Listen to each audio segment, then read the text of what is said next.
In-depth journalism in the Memphis community, the Daily Memphian is of Memphis, not just in Memphis, and seeks to tell the stories of this city. TheDailyMemphian.com. Truth in place.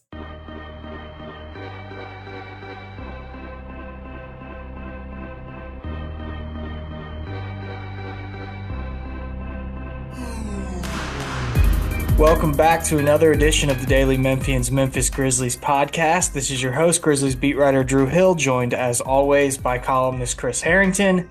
It's a big week ahead for the Memphis Grizzlies, now 7-4 on the season after a resounding win over the Portland Trail Blazers last night. We record this on Monday. We have a big pod planned. Chris and I are going to do our 5 surprising things from the season. We have not spoken to each other before the pod, so we're going to go back and forth a little bit. I have a couple trivia questions for you, Chris. So all right. I think that'll be fun. We'll see if you can get them. But I spent the morning going over some stats, looking through a lot of different things, and it's going to be a fun week ahead for the Grizzlies. 2 games on national TV. It could be a fun week ahead. Could be. It's an interesting week ahead. Yeah, it's an interesting one. I do think, all right, so let's get into this. Let's just talk a little bit about these games before it's a meaningful week we get into our list. Yeah. So to update the injuries, Ja's week to week, make of that what you will. He was on crutches at the last home game, the win over the Wizards. And Marcus Smart has now been upgraded to doubtful, I believe, on the last injury report. So that suggests he's getting closer to getting back on the court for the Grizzlies. Vince Williams Jr. Yeah, I was going to say Vince Williams Jr. got assigned to a hustle practice. He's been a full participant in practices. Yes, so he should be pretty close. He's been doing a lot at shoot around, so he's getting a lot closer. And then Desmond Bane is also week to week, and he has not been upgraded yet.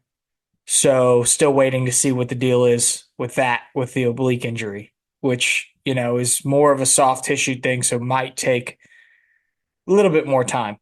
So that, I think, updates everything injury-wise. In terms of guys that are going to play or not play this week, it seems like Marcus has the best chance of those guys to play.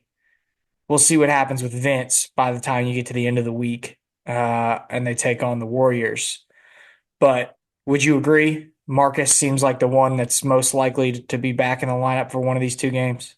The Grizzlies' tendency, and this is not 100%, so you can't count on it, but the Grizzlies' tendency is you move from out to doubtful and you don't play, and then the next game after that, you move from doubtful to questionable and you do play. It doesn't always happen, but most of the time, that's what happens. And so be on the lookout for a Marcus Smart upgrade to questionable ahead of Wednesday night's game against the Lakers. And if you get that, I would say there's a pretty decent chance he plays in that game. But you can't count on it. But you probably would not expect Ja's going to go in either of these 2 games, correct? Ja? Yes. I would be shocked Ja before December, and that's being generous. Yeah. Yeah, so I was just double checking on the jaw thing. I don't expect it's going to be soon with him. It did seem decently serious, and anytime you're on crutches, it can be precautionary, but it's not a sign that you're about to come back. You know what I mean? Well, I think all the injury stuff is hard from the outside to speculate, and you're sort of forced to speculate a little bit, but we should acknowledge that's what it is. But I think this is a particularly difficult one because it's an unusual injury. I don't know if you saw Jeff Stotts wrote about it over the weekend. He basically said, I got nothing in my NBA database that's exactly like this. Let me go to my NFL database and to find comps. And he suggested it was a more serious injury than, say, the Zion Williamson thing, the hamstring thing that happened the same day, which got an indefinite distinction on it. The 2 things, if you read closely to the injury report, though, where I think the Grizzlies are trying to signal it's not that bad, are they made a point of saying there's a subluxation but not a dislocation. I think that's a little confusing in medical terms, but they're making a point that not a dislocation. And then the sprains are putting grade 1 on that. So I think the Grizzlies, Jeff Stott sort of used the word indefinite for both injuries, even though the Grizzlies don't use that language. And I think that is accurate to just say week to week is just an optimistic variation on the word indefinite. It means sort of the same. But I think with the Grizzlies, I think if they thought Morant's absence would be measured in months instead of weeks, I don't think they would have put that definition on it, that description on it. So I think they're expecting him back in a matter of weeks, But I also think there's uncertainty with it. It's the same thing with Bane, by the way. It depends on how it heals, and no one can say with certainty about that. Right. So it'll be interesting to see what they do. I mean, they've survived without a point guard 2 straight games. They've used non-point guard lineups, and it's actually worked just fine for them so far. I think these next 2 games, this is a different challenge than those last 2. So we'll see how it goes. Well, I think especially Golden State, and I think the Lakers game is going to be tough too. If Anthony Davis plays and you're at LA, and we'll see about Davis. He's had the foot thing, and then he left Sunday's game with an eye injury. But Golden State is playing great. They have the third ranked defense in the league right now. Yep. They have even more depth than the Grizzlies. And so the Grizzlies' sort of depth advantage goes away against Golden State. The quality of their defense against the team without their starting point guard or their starting scoring guard, I think that's going to be a huge test. Yeah. The Grizzlies are in a great rhythm right now, even with all the injuries. But it's one thing to be in that rhythm against Washington and Portland. It's another thing to be in that rhythm at Golden State. Yeah, on these 2 games, I wrote a little bit about the 2 matchups this morning in the newsletter that goes out twice a week. The Davis versus Jaren Jackson matchup is interesting if that's indeed what we get, and it looks like that's likely that we're going to get that.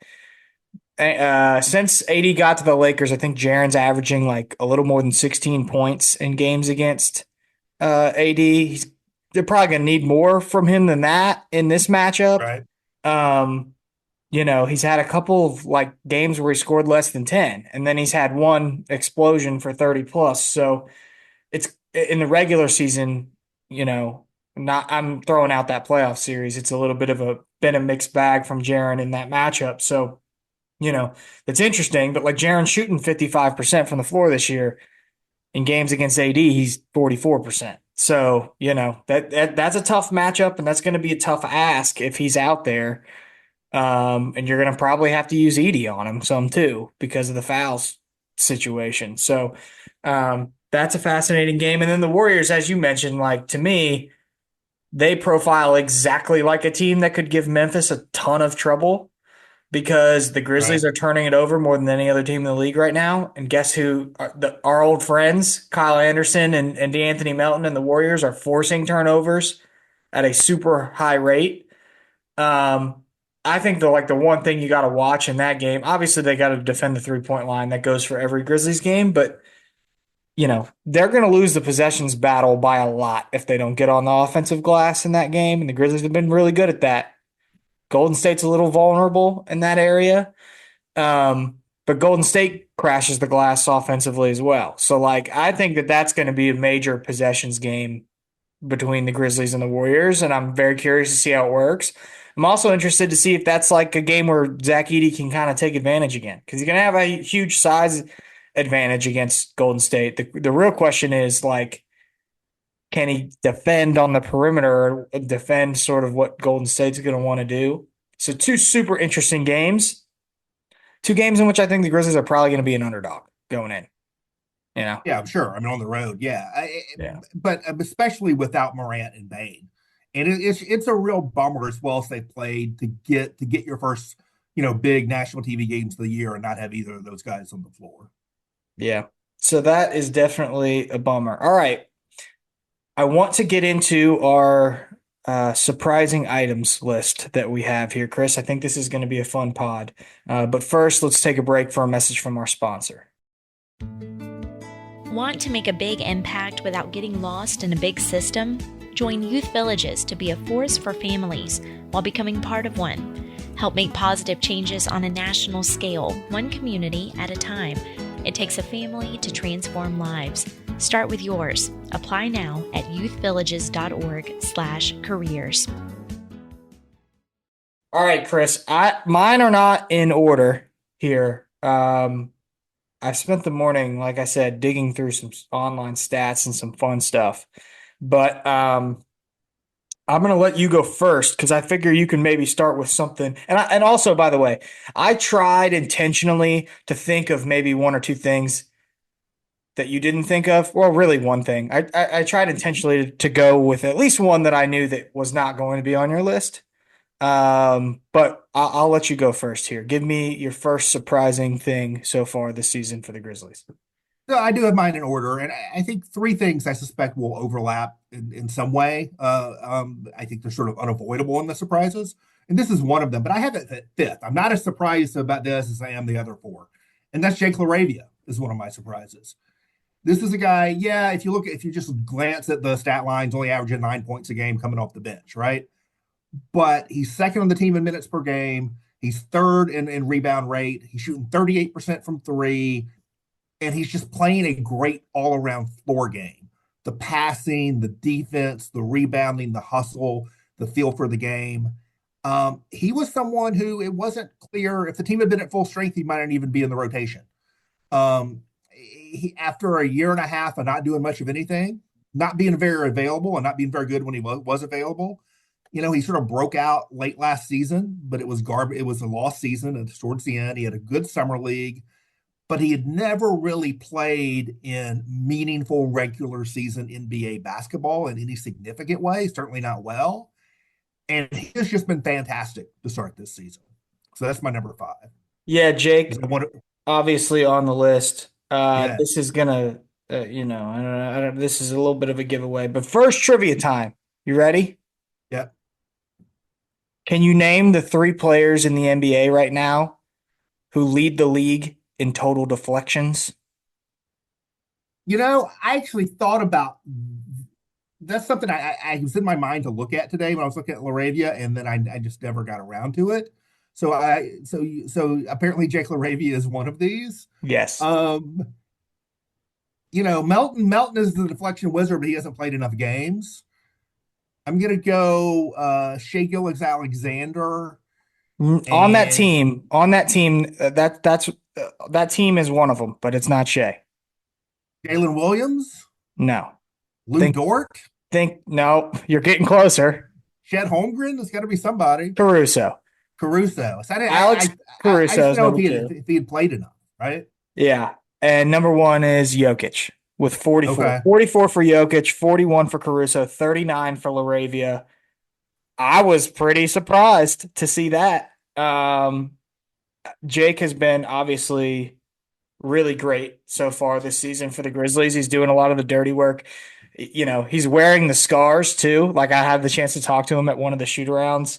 And he had this cut on his face from when he dove into the crowd against the Lakers. He had this nasty cut on his arm. He's like, yeah, I got to wear the double arm sleeves now because, he's his words, I'm a white guy. And so all of my scars and cuts and bumps and bruises show up. Right. And so I'm going double arm sleeve. But yeah. Okay. So question number two. Who leads the Grizzlies in offensive rebounding percentage, excluding Zach Edey? Well, I did look at that, and that is Jake LaRavia. Yeah. Jake LaRavia. He's in the 94th percentile of forwards. He's also drawing a ton of fouls, like we talked about, all the bumps and bruises. 16.2% of possessions of his shot attempts, he's drawing a shooting foul on, which is 91st percentile of forwards. Obviously, that also comes from cleaning the glass, but just the dirty work guy, the glue guy so far for this Grizzlies team. And I texted you the other day. I said, I'm tinkering with this take that Jake is becoming the guy who they thought John Conchar was when they paid him that deal, when they gave him that deal. Now you're going to go into the offseason without having Jake signed, and he's going to be a free agent. Yeah, you wonder if they already regret not picking up that option. I thought it was a borderline call at the time, and in fairness, it probably still is a borderline call. But I thought I probably would have picked it up, and I think even more so now. I think I definitely would have picked it. I would pick it up if given the opportunity. The Contra thing, and I had when I wrote last week about the back of the rotation guys playing more minutes, I had sort of said that people have been disappointed in LaRavia's shooting. But what we found out is that he's not so much the bigger Kennard, but the bigger Conchor, like the 6'8" version of that. And what I'm impressed by most, and it's sort of harder, he's popping in so many of these stats, it's sort of hard to find it in that necessarily. But when I was talking about his floor game, it sort of relates to that. Just watching him play, given the pace the Grizzlies are playing, I'm just so impressed by his feel, his decision making, that he is thriving in a style that's this chaotic and this fast, and he has to make quick decisions on both ends of the floor. And his feel for the game is just really coming through to start this season. Yeah. No, he's been super impressive, especially. I mean, I feel like he caught a lot of pretty unnecessary criticism early Yeah. on when he had a couple difficult moments. I remember in one of the losses, he had two misses right at the rim, but overall, big picture, what he's done this season has been really impressive and important to this team. And so, shout out to Jake LaRavia for doing the dirty work. I think everybody on the roster is appreciative of that. And you've heard that sort of backed up in the locker room over the last few days. All right, moving on. Anything else on Jake before we move on here? No, I would just say, since my list is ranked, I only had him at 5 because I felt like I was a little bit more of a believer in LaRavia coming into the season than the consensus. So I'm not like shocked by this, but you couldn't have accounted on it. So it's definitely a surprise for me. Yeah. All right, I'm gonna save some of the other stuff where we may overlap. I'm gonna go to something just kind of off the wall out there, just a talking point really that I wanted to get to. Maybe not all that surprising. So far this season, the Grizzlies are now 3-0 with a rest disadvantage, and they are 0-2 with a rest advantage. The two losses, both to Brooklyn on rest advantage. The 3 wins, Orlando, Milwaukee, Washington, with a disadvantage. I use this as a way to kind of just like go back and look at the history of this sort of thing with the Grizzlies under Jenkins. They haven't been above 500 with a rest in games which they've played with a rest disadvantage since Ja's rookie season. So it's a good start to be 3-0. You've been hurt already so far this season, but you hope that you can win those games because they're pretty important, especially if you're not going to have players available. So Jenkins' all-time record with a rest disadvantage, 43-50 overall. If you take out last season, he's above 500. So 36-33 with a rest disadvantage. It's pretty good, I would say, from a Grizzlies standpoint. And then with a rest advantage, he is all-time 51-49. If you take out last season, 45-34.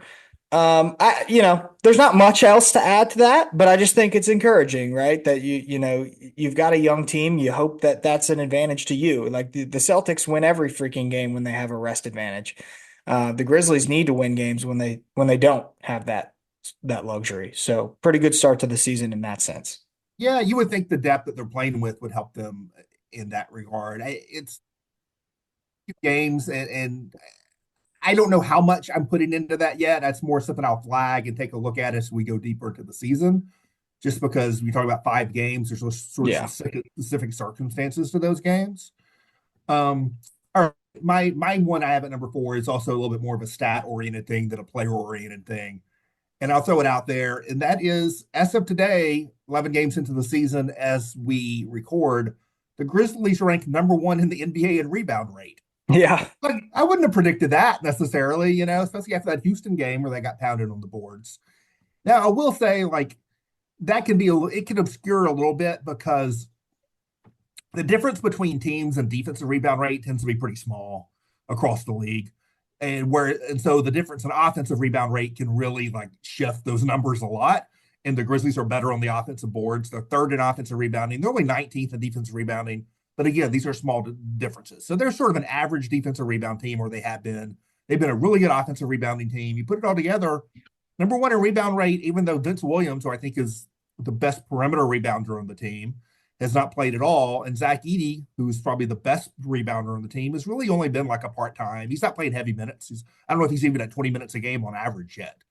And so, given the makeup of the roster, I think you would have expected worse than that. But here they are today, number one in the league in rebound rate. Yeah, this kind of goes with one of mine, so I'll just put this in here. I mean, maybe you separated these two things, but I did not. And I just said the Grizzlies, I'm doing air quotes right now, half court offense, because I'm not just going to talk about the half court offense here, but like on a points per possession basis, they've improved, but they've also gotten back to what worked, which is grabbing all these offensive rebounds. As of today, Memphis is fifth in points per possession in half court offense across the league. And that's because they're number one in offensive rebounding rate, as you mentioned. They've also done just a little bit of a better job with standard half court offense. It's not the best mark that they've had under Jenkins, but it's very close. It's like it's right there in terms of, points per play on offense versus possession. And it also, part of the reason why the Grizzlies have been so good on offense is because of the transition offense too. Like you can't really just discuss this half court because they're third in the NBA in points per game right now. But they have been so awesome. They're not generating steals, but they've been awesome off of these live ball rebounds. Like they get the ball and they get it right up the court. In terms of points added per 100 possessions on live ball rebounds, they have 5.5 points added. The next closest team is Boston, which is they're at 3.3. So they're almost double. That's just a fancy way of saying they're really good when they get a live ball rebound and they are able to push it up the floor. They're scoring at almost double the rate of the next best team in the league. And that's pretty impressive. And so I think all of that has contributed to an offense that, for the most part, looks like it's humming along. And the job that these guys have been brought in to do, it is working so far this season. And that a lot of that has to do with what you mentioned, that the offensive rebounding rate. Yeah, I mean, the offensive performance league-wide is certainly, I think, higher than you would have guessed, not only at this point in the season, but maybe at any point in the season. I think, the quote-unquote new offense, like, it's looking pretty good, especially when you consider who has missed games with Morant and Bane. So my by the time this goes up, this column will be up. But like I do a big sort of a long form column at the start of every week, typically. And my intent had been to do more of a big picture, like how's the new offense looking? What's the team look like? I tend to do that after 10 games every season. Yeah. The Morant injury sort of scuttled that plan. I felt like I needed to write about the Morant injury and the impact of that and how they deal with it. But I did do some looking at some of these like big picture, like stylistic stuff. And what's interesting to me is that the you look at like inputs and outputs. The outputs right now on offense are very similar to like peak Grizzlies a few years ago. Like it's, like just explosive transition play, dominant transition play, great offensive rebounding. Those two things sort of lifting up what is still not super great half court offense outside the context of offensive rebounding, but the whole package adds up to like this top 10 level offense. The 3-point shooting is just okay. It's a very similar,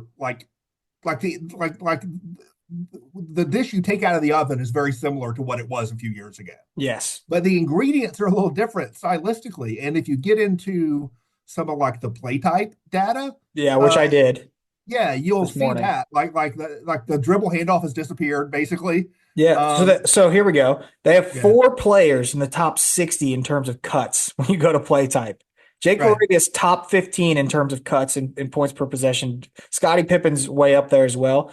They only have one player top 100 in terms of total possessions as a pick and roll ball handler, and that's Ja. That's it. That's it. If you boil it all down, like the simple version is it's been a reduction in like dribble handoff pick and roll, which are plays in which players have to interact close together, right? And it's an increase in ISO, spot up, and cuts, which are things generated by being spaced out, right? And so, I mean, if you step back from the stats, you just think about the way it looks, right? Yeah. They've gone away from the close interactions and towards the more spaced out stuff.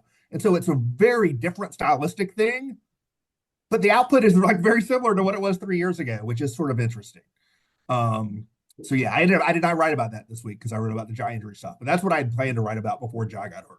Well, I'm looking forward to you writing about that because I'm sure you'll be able to dive in and find some more interesting stuff. But I did think those slightly overlapped. I mean, the the rebounding really has been. It's only been surprising. I guess we thought that Edey was going to be a great rebounder, but for him to be, he's already one of the best offensive rebounders by offensive rebound percentage in the league. We thought that might happen because of the connection with Ja and just the amount of shots that they were going to get going to the basket. But a lot of these other guys have really stepped up. Like Scotty's rebounding at a good rate. Santi's rebounding probably better than anybody would have expected. Jake's obviously been great. So that's been really impressive. All right, why don't you go again since I just Yes. fired one too. So I think you've done three and I've done two. So am I right that you've done three of I yours? have done Jake and the offense, and yes, I've done three. So my third, in fact, my number three on the list. I'm gonna give you a trivia question, and I got to credit Nate Love it. Duncan and Danny LaRue. I think it's Danny who did this. I happened to be listening to one of their pods this morning when I was running an errand, and this trivia question comes from Danny. So there's a stat, and I never reference a stat. Listeners may not be familiar with it, but there's a stat called box plus minus. It's a basketball reference stat. It's basically just like your total box score impact per minute, right? The numbers you're generating per minute, right? Right. So the top four box plus minus guys in the league so far this season. Let's see how you did. Jokic, Jokic is number one. Giannis. Not in the top four. I don't know where. I didn't look at the whole list. Go with the top four. I think Jay Huff's going to be on this list. So Nikola Jokic is number one. Jason Tatum is number two. Shea Gilgeous-Alexander is number four. Jay Huff is number three. Okay. Box plus minus. Wait, pause. Because all right. I was gonna ask this trivia question. Well, no, I guess I didn't have it written down as a trivia question. Jay Huff, is in if you go to player impact estimate, so the pie statistic, right? Which is a similar thing. It basically calculates, games played, field goals, 3-point field goals, rebounds, assists, turnovers, blocks, and it takes what percentage of a game, can be attributed to a specific player. Well, Jay Huff is in the top 65 of the NBA. The only players he's below on the Grizzlies are Ja and Jaren, but he's like in the same grouping as Anthony Edwards, Brandon Miller, LaMelo Ball, and Naz Reid. And I was like, this guy's been incredible so far this season. So I love that stat. Right. That's great. So anyway, Jay Huff is my number three. Jay Huff in general, obviously surprising. I think we had high hopes for him as a guy who had been good and hadn't gotten a chance. But like no one saw him being this good in such a concentrated way. And even more so that it's still 11 games in. Like the clock has not struck midnight on this. Like I expect Jay Huff to be good, but I don't expect him to keep doing this. At some point, he's going to stop. But he gets in garbage time against the Blazers last night. You look up, they had 6 blocks at the end of the game. I mean, what are we doing here? And I'm going to tie this into something else more broad that's among my surprises. They're related, and that is front court 3-point shooting. Yeah, the Grizzlies team overall 3-point performance has been middling. Well, guess what? You've mostly played without Luke Kennard and Desmond Bane this season. Jay Huff is shooting 48% from three still. As a 7-footer, as a center. Jaren, as a combo 4-5, is shooting 41% so far from three, which would be a career high if he kept that up. And even our boy Zach Edey is 4 from 7 from three. Yeah. Before the season started, we talked about over/under expectations on Zach Edey threes, and I think I said 12 or something. He's on pace for 30. He's not going to shoot 57% from three of the season. But the idea of Zach Edey can get a defensive rebound or a block or whatever and trail the break and step into and comfortably take a catch and shoot three from the top of the key when the defense is not out there for him. Check. He can do that right now. He can take that shot comfortably right now and make it. Well, I mean, we set the number way too low in our predictions pod where we talked about how many threes he might make. What do we say? Anywhere between 12 and 15? Yeah. That's too low. He might make 2 or 3 in a game, He's on pace for 30 right now. Yeah, that was way too low. But you're right. The front court shooting has been really good. And I was looking at the catch and shoot stuff today too. If you filter to players with at least 40 catch and shoot opportunities, you've got Jay Huff top 15 in field goal percentage, effective field goal percentage, and 3-point percentage on catch and shoot. But he only shoots catch and shoot threes. But he's making them at a really, really high rate. I think he's close to 60%. So Jay Huff has been awesome so far this season. I knew that was the direction that you were going with this trivia question because the numbers are off the charts, and he's also just a good addition to the locker room. It feels like Yeah. he's very unapologetically Jay Huff. He's so opposite of some of these guys, but it's kind of hilarious to see him interact with everybody. It's great.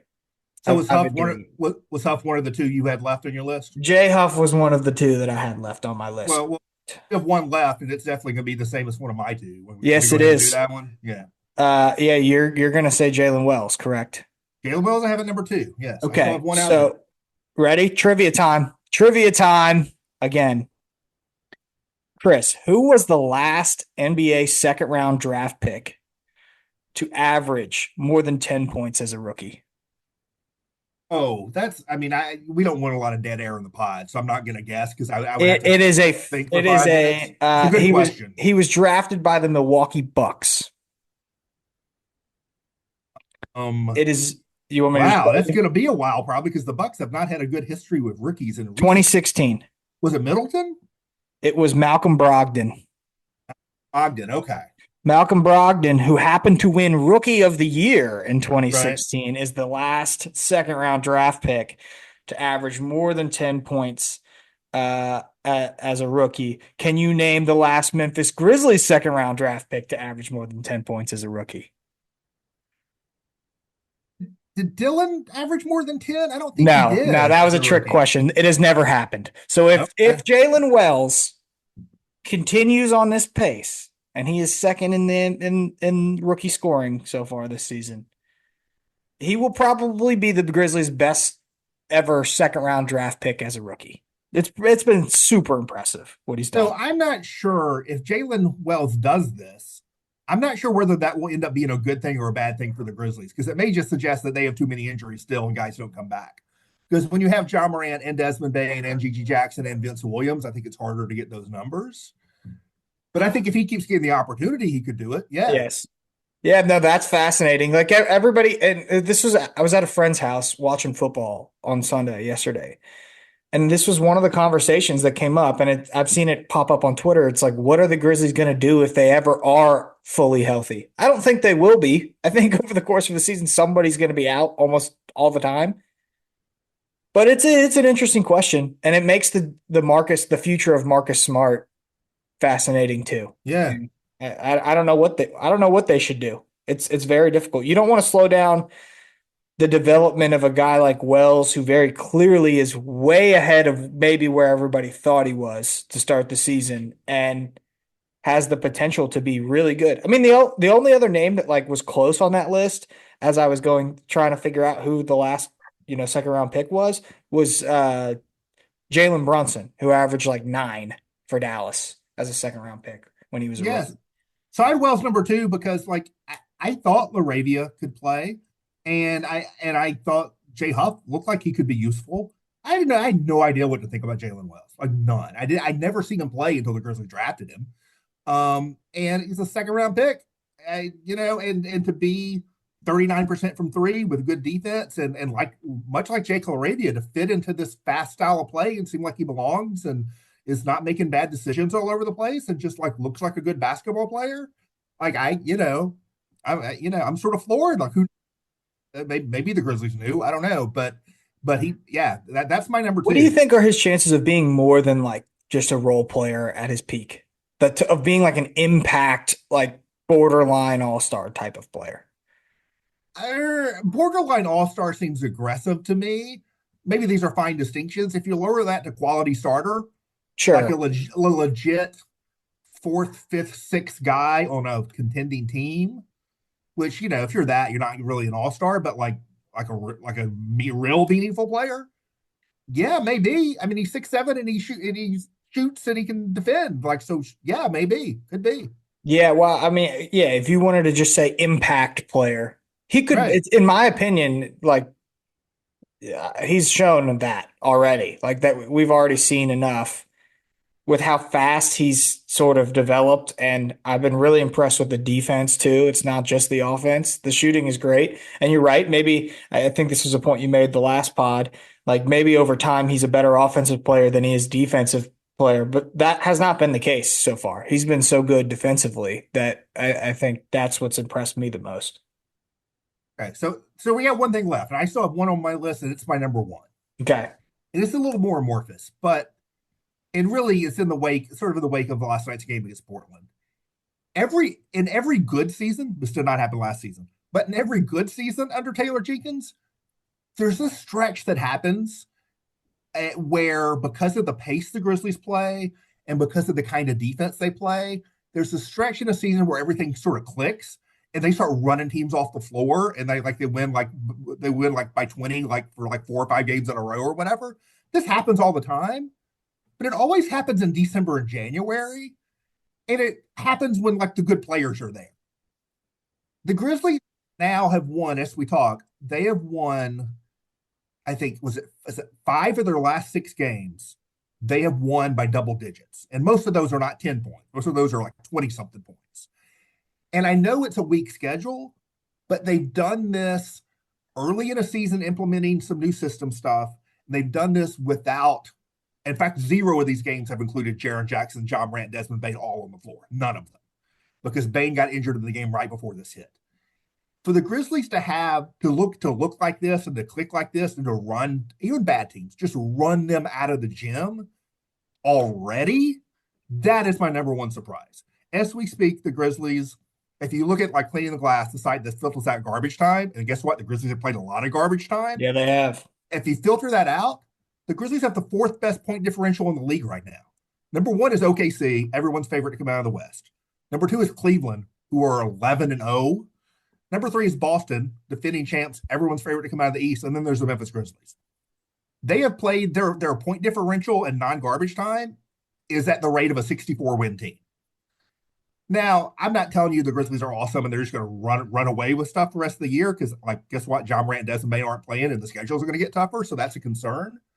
But, like, right now, today, over the past week or so, it's all clicked and they're just running some teams out of the gym. And I'm not surprised to see it, but I'm super surprised to see it right now without John Morant and Desmond Bane playing. Yeah. That Portland team seemed pretty lifeless. One of 18 from 3 in the first half. Yeah.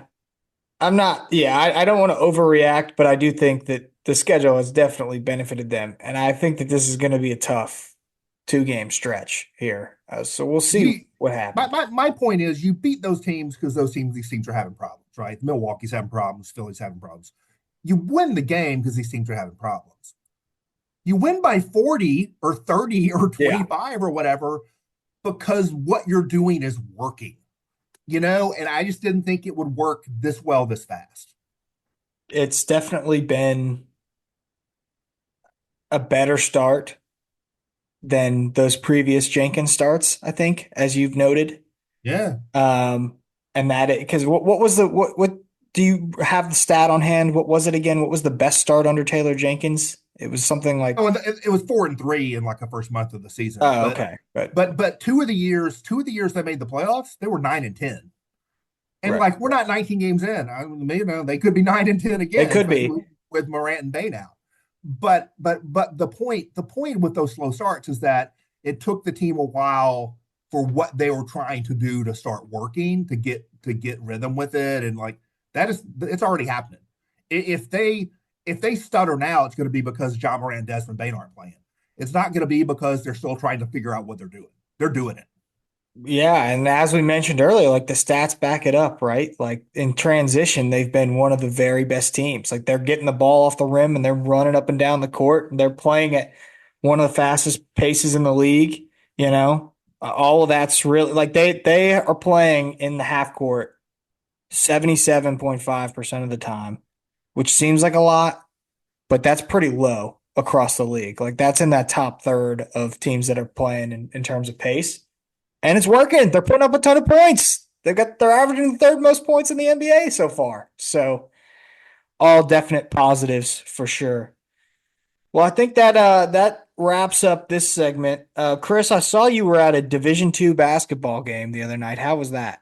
Division 3. Division 3. Yes. 3. Nice. Maybe you might have seen a future NBA coach or two if you read my. Yeah, it could be. It could be. my alma mater playing their first game of the season, and got off to a nice start and then got down big and then fought back, but came up a little short in the end. Good atmosphere, though. It's a completely different gym than when I went to school there. They rebuilt the gym, and it's a nice, cozy atmosphere now. So it was fun. Very nice. Well, that'll do it for us this week. We will be back next week to break down how this national TV trip went for the Memphis Grizzlies. Hopefully, we're talking about some wins and people are excited about the team. But 2 tough games, so we'll see how they go. But until next time, for Drew and for Chris, we're out of here.